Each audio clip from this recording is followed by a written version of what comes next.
शिक्षा पद्धति इनकी बहुत अच्छी रही। हमारे देश में शिक्षा की जो पद्धतियां हैं पूर्व काल से ही बहुत अच्छी रही हैं।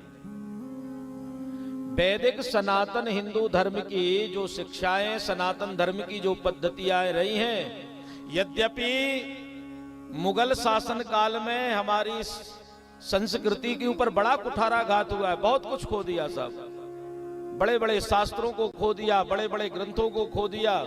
आपने नालंदा का नाम सुना है? बोलो जी, नालंदा का नाम सुना है? बिहार में है। सबसे उच्च कोटि की शिक्षा नालंदा में होती थी।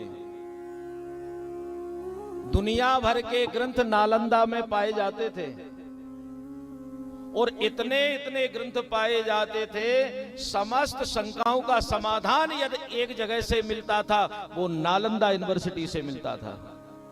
इतनी बड़ी शिक्षा का एक बहुत बड़ा केंद्र था। लेकिन मुगल शासन काल में, आपको इस चरित्र को तो पता ही होगा कि नालंदा के उस यूनिवर्सिटी में कैसे आग लगाई गई थी। यदि पता ना हो तो सुन लो। उस समय मुगल शासन काल में एक शासक हुआ, बख्तियार खां। बड़ा गजब का शासक था। एक बार बख्तियार खिलजी, तो इसने इसका बड़ा अच्छा शासक था, और लेकिन एक बात कहें, इस सनातन धर्म का बड़ा विरोधी था।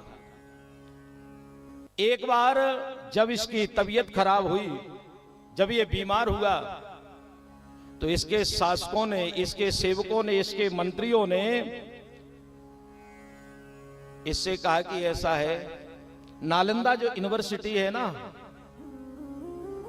इसमें अच्छे अच्छे ग्रंथ हैं और यहां पर बहुत अच्छे अच्छे वैद्य रहते हैं। यदि तुम कहो तो हम उनसे दवा पूछ करके आए। अभी तो कट्टर था। इसने कह दिया कि हम हिंदू धर्म का कोई भी ग्रंथ उसका सहारा नहीं लेना चाहते, हिंदू धर्म की कोई भी औषधि का हम सहारा नहीं लेना चाहते, क्योंकि हम हिंदू धर्म के विरोधी हैं। हम उनका कोई सहारा नहीं लेना चाहते। लेकिन साथ में रहने वाले शासकों ने, जो मंत्री सेवकों ने, उन्होंने कहा कि ठीक है महाराज, जैसी आपकी इच्छा हो, लेकिन मन नहीं माना, हमारे राजा स्वस्थ हो जाए, हमारे राजा की तबीयत बढ़िया हो जाए, क्योंकि शासक यही है, इनका स्वास्थ्य ठीक हो जाए। तो एक दिन खिलजी के जो सेवक हैं, मंत्री हैं, वो चुपचाप नालंदा यूनिवर्सिटी में चले गए और वहां के वैद्यों से जाकर के मिले। वहां के वैद्यों से कोई स्थिति बताई कि हमारे जो शासक हैं बड़े कट्टर हैं। वैसे उन्होंने तो मना कर रखा है कि हम हिंदू धर्म के ग्रंथों का कोई सहारा नहीं लेंगे, उन्होंने तो मना कर रखा है, और ना ही हम कोई हिंदू धर्म की औषधि लेंगे। लेकिन क्या करें महाराज, हमारे वही शासक हैं, हम चुपचाप आए हैं, ऐसा कोई उपाय बताओ कि वह स्वस्थ हो जाए, उनकी तबीयत ठीक हो जाए। तो वैद्य होते हैं। वैद्यों ने कहा, एक बात बताओ, तुम्हारे महाराज जो हम दवा देंगे, तुम्हारे महाराज वह दवा खा लेंगे? महाराज इसी चीज के तो विरोधी हैं। यदि उनको पता लग गया कि नालंदा यूनिवर्सिटी से ये दवा आई है और अमुक वैद्य, हिंदू वैद्य ने पहुंचाई है, तो हमको तो मौत के घाट उतार देंगे। बड़ी विडंबना है। आप तो महाराज कोई ऐसी दवाई दो ताकि वह खा भी ले, स्वस्थ भी हो जाए और पता भी ना चले। तो कहा कि एक बात बताओ, तुम्हारे महाराज कोई किताब पढ़ते हैं? तो कहा कि हाँ, हमारे महाराज नमाज पढ़ते हैं, तो जो ग्रंथ है, कुरान है, उसको पढ़ते हैं। तो कहा उसको पढ़ते हैं तो पेज पलटाते हैं? बोले हाँ।